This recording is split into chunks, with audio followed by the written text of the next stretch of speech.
అందరికీ నమస్కారం. Welcome to అలా ఒక కళ. ఈరోజు రాజమండ్రిలోని ఉమా కోటిలింగేశ్వర స్వామి ఆలయం గురించి తెలుసుకుందాం. ఈ ఆలయం గోదావరి పక్కనే ఉంటుంది.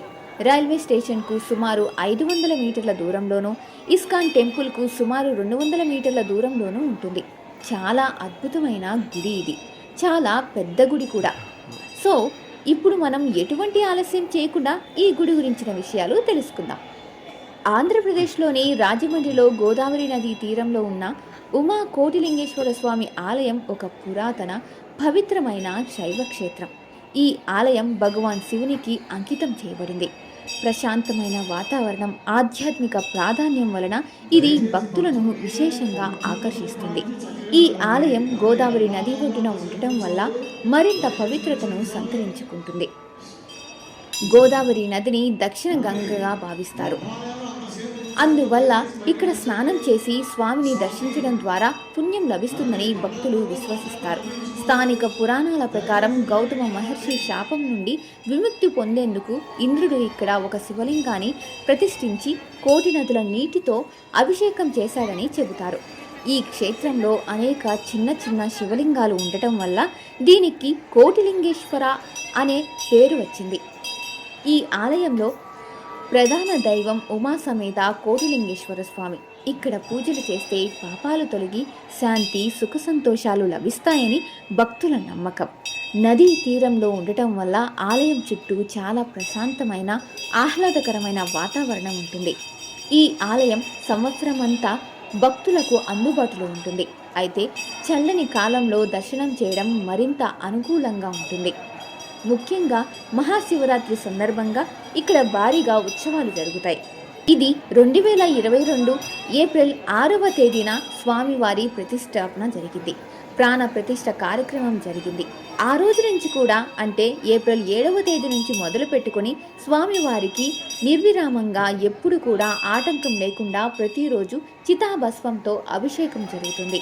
ప్రాతకాలంలో అంటే బ్రహ్మ ముహూర్తంలో ఉదయం 4 గంటల నుంచి 5 గంటల 30 నిమిషాల వరకు స్వామివారికి చితాభస్వంతో అభిషేకం జరుగుతుంది. కుల, మత, వర్ణ భేదం లేకుండా ప్రతిరోజు ఎన్ని దహనాలు జరిగితే అందరి భస్వాన్ని సేకరిస్తారు.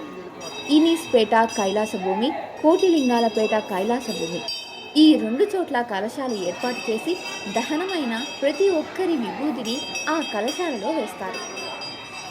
ప్రతిరోజు సాయంత్రం ఆ కలశాలు ఆలయానికి తీసుకువస్తారు. రాత్రి సుమారు 8 గంటల 30 నిమిషాలు 9 గంటల మధ్యలో ఆలయానికి చేరుతాయి.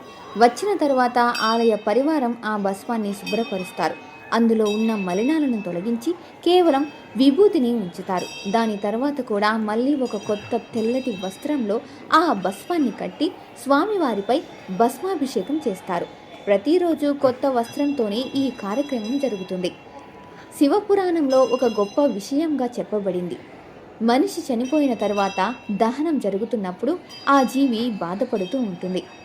ఇప్పటి వరకు నా కుటుంబం, నా వాళ్ళు అనుకున్న వాళ్ళు ఇప్పుడు నన్ను ఒంటరిగా వదిలి వెళ్ళిపోయారు అని అది బాధపడుతూ ఉన్నప్పుడు సాక్షాత్తు పరమేశ్వరుడు ప్రత్యక్షమై, నీవు బాధపడవద్దు, నీకు కైలాస ప్రాప్తి లభిస్తుంది అని చెబుతాడు.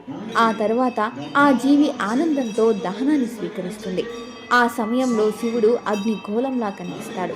నీ దగ్గర మండుతున్న మంటలే ఇవి, నా దగ్గర కూడా ఉన్నాయి అని చూపిస్తాడు.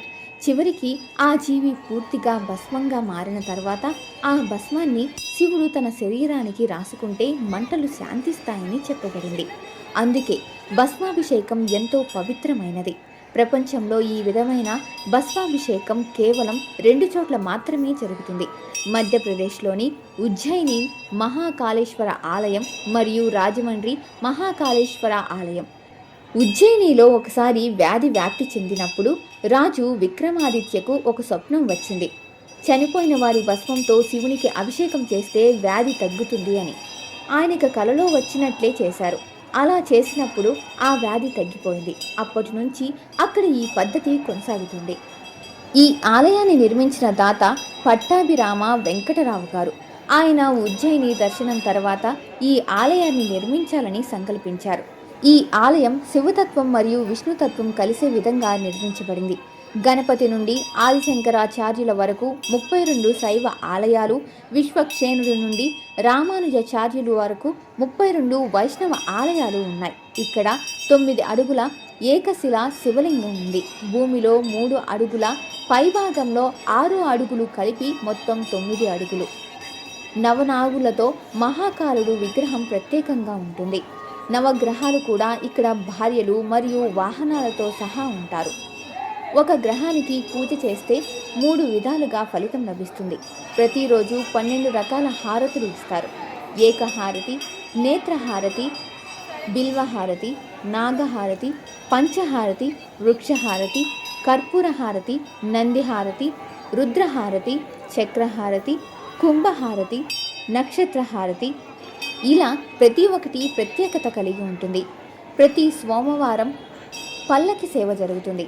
ప్రతి నెల మాస శివరాత్రికి కళ్యాణోత్సవం జరుగుతుంది. ప్రతి త్రయోదశికి నందీశ్వరుడికి అభిషేకం జరుగుతుంది. ప్రతి శుక్రవారం శ్రీచక్ర సహస్రార్చన జరుగుతుంది. శివుని దర్శనానికి ముందు నందిని ప్రార్థించాలి. మన కోరికలను నందికి చెప్పాలి. నంది ద్వారా అవి శివునికి చేరుతాయని నమ్మకం. భస్మాభిషేకానికి తెల్లటి పంచ లేదా వస్త్రం ధరించాలి. సాధారణ దుస్తులు అనుమతించరు. శుభ్రంగా స్నానం చేసి రావాలి. అభిషేకం చేసిన తర్వాత కూడా స్నానం చేయాలి. భస్మం శివునిపై పడిన తర్వాత అది ప్రసాదంగా భావించాలి. బయట విభూదిలా కాకుండా ఇది శివప్రసాదంగా పరిగణించాలి.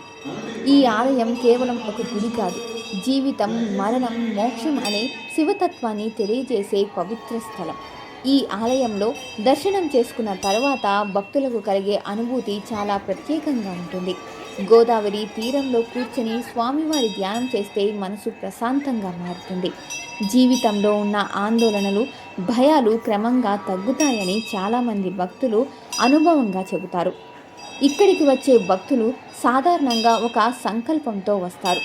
ఆ సంకల్పాన్ని స్వామివారి ముందు చెప్పుకుని నందీశ్వరుడికి వినిపించి భక్తితో ప్రార్థిస్తారు. అలా చేసిన కోరికలు నెరవేరాయని అనేక మంది భక్తులు తమ అనుభవాలు పంచుకుంటున్నారు. ఈ ఆలయంలో ఉన్న శైవ మరియు వైష్ణవ ఆలయాలు ఒక్కటే ప్రదేశంలో ఉండటం వల్ల భక్తులకు అన్ని దేవతల దర్శనం ఒకేసారి లభిస్తుంది.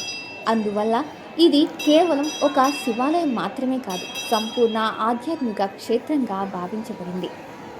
ఇక్కడ జరిగే హోమాలు, అర్చనలు, ప్రత్యేక పూజలు భక్తుల శ్రేయస్సు కోసం నిర్వహించబడతాయి. దేశం సుభిక్షంగా ఉండాలని, ప్రజలు ఆరోగ్యంగా ఉండాలని సంకల్పంతో పూజలు చేస్తారు. ముఖ్యంగా కుటుంబ సభ్యులు కలిసి వచ్చి పూజ చేస్తే కుటుంబంలో ఐక్యత పెరుగుతుందని, శాంతి నెలకొంటుందని నమ్మకం ఉంది.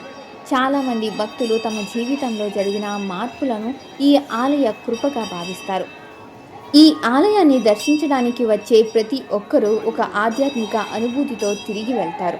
స్వామివారి కృపతో మన జీవితంలో మంచి మార్పులు రావాలని, శాంతి, ఆరోగ్యం, ఆనందం కలగాలని మనస్ఫూర్తిగా కోరుకుంటారు. ఇలా శ్రీ ఉమా కోటిలింగేశ్వర స్వామి ఆలయం భక్తులకు భక్తి, శాంతి, మోక్ష మార్గాన్ని చూపించే పవిత్ర స్థలంగా నిలుస్తోంది. ఓం నమః శివాయ.